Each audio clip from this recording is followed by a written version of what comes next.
All right, everybody, welcome back to the KSR YouTube channel, and we are at Will's shop again with SoccerMom.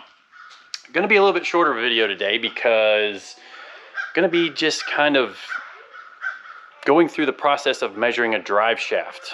That's something that a lot of people seem to be having a struggle with, as far as, I mean, we've made a mistake in the shop before, and it doesn't take much to get the wrong drive shaft. And if you're ordering a drive shaft from an aftermarket supplier, it's expensive shipping them back and forth. So let's get through the intro and we'll show you what all we got going on and how we're going to measure a drive shaft even without an engine in the car. So see you in a sec.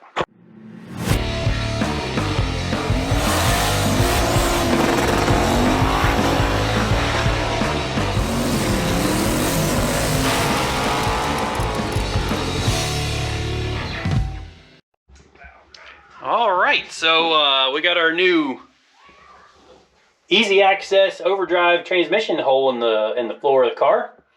Will's been over here working after hours while I've been at home recovering. I know you guys are picking on me about being out on my feet, but I'm just walking around. I'm not actually working. I mean, I'm just walking around and pointing my finger at stuff and telling people to do things. It's a nice change. Yeah, nice change. Anyways, so we've got a little bit more work to do here, obviously, and you can see our rear mount for the shifter.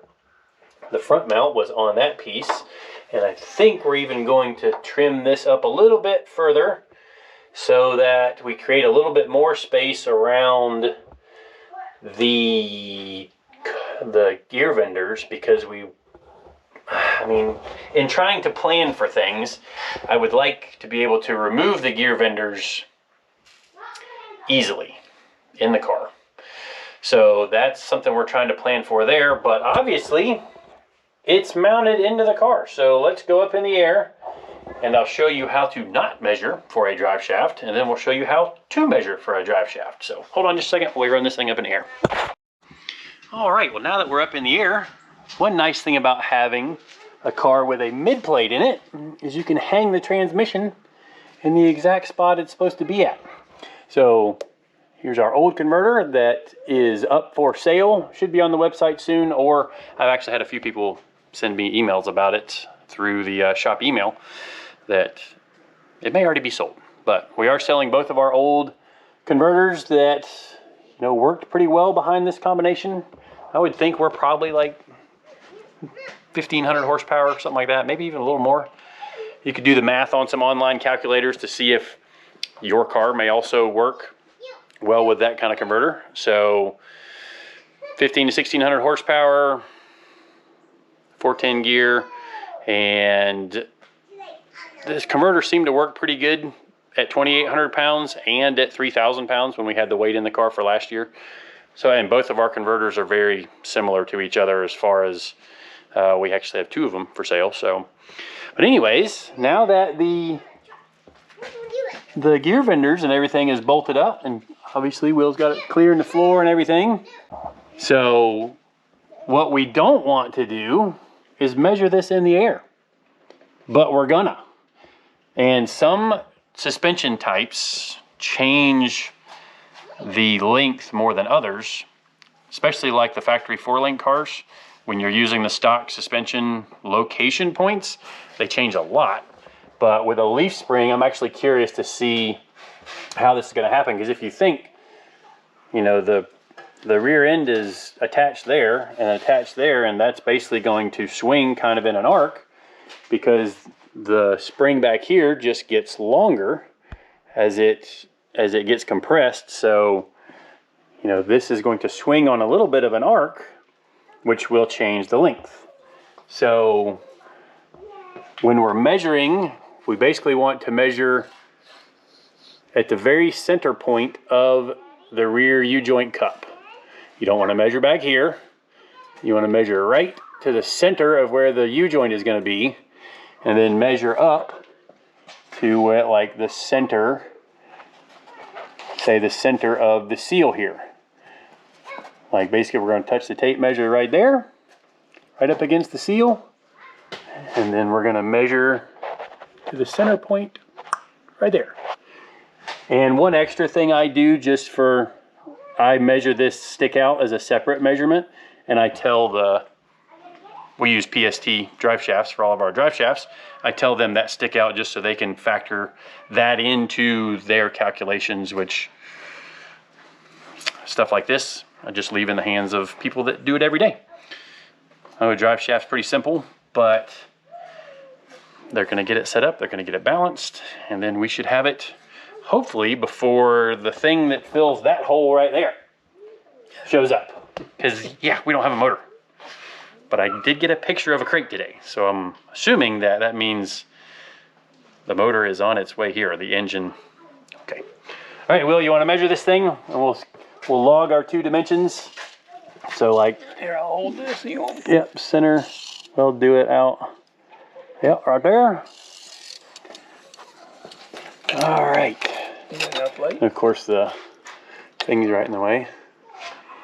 So let's say that is right at 38.5. I mean, maybe just a fuzz under 38 and 7/16. So let's drop her down. And the reason we're going to drop it down is because we want the drive shaft length to be right while the weight is on the car. So, yep, that's what we're going to do. Will's got some rolly things he's made. Might be a little sketch, but we'll be all right. Fine. You got a creeper I can... Duramax on this before. Wow. No, not really. Wow, I was about to say, they're impressive little stands. All right, so I just need a creeper.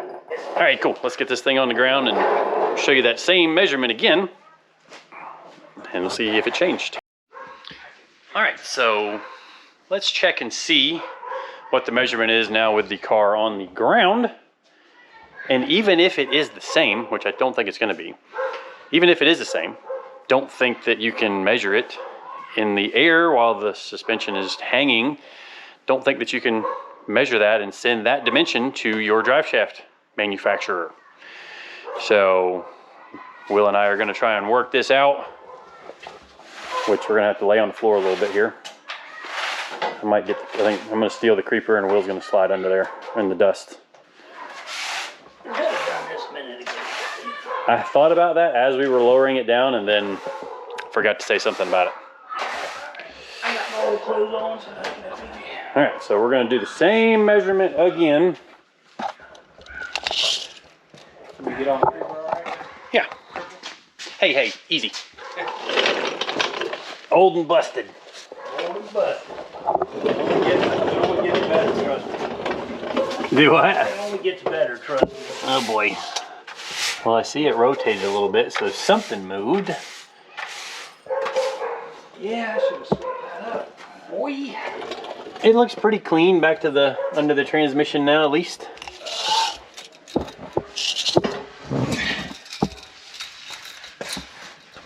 All right, Will's got front half, and Need a light?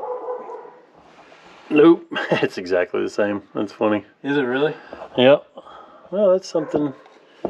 I would have thought it'd have been a tick longer. Would have been my guess. It rotated just a little bit. You see how it's not square? Yeah. It rotated just a little bit, so if we slid that up, it's pretty well spot on. Like if I'm imagining where this cup would be. Yeah. We'll just measure to the high side. So like 38 and 7/16 is what I'm going to tell PST. So I'm glad I prefaced that a little bit with always measure it to make sure. So you all right over there? Yeah. Got my beer belly caught. All right, so SoccerMom's getting closer. We've got a lot to do. So if any of you need help ordering a drive shaft, we can walk you through this process on the phone. We are PST dealers, and or you can call up PST Direct and get a drive shaft ordered from them. They have steel ones, aluminum ones, and carbon fiber. So for SoccerMom, we're gonna get, I think it's a 3 3/4 or 4-inch aluminum one ordered up, and it should be here by the middle of next week. Next weekend, we are gonna have a huge thrash working on the car, which is good because the following weekend is sick week. It's sick week. And we got a lot to get done. We got to dyno tune it. We got to parking lot test it. Be nice to make it to a track, but I don't think we're gonna have the time to do that. So yeah. All right. Thanks for watching and subscribing. See you guys next time.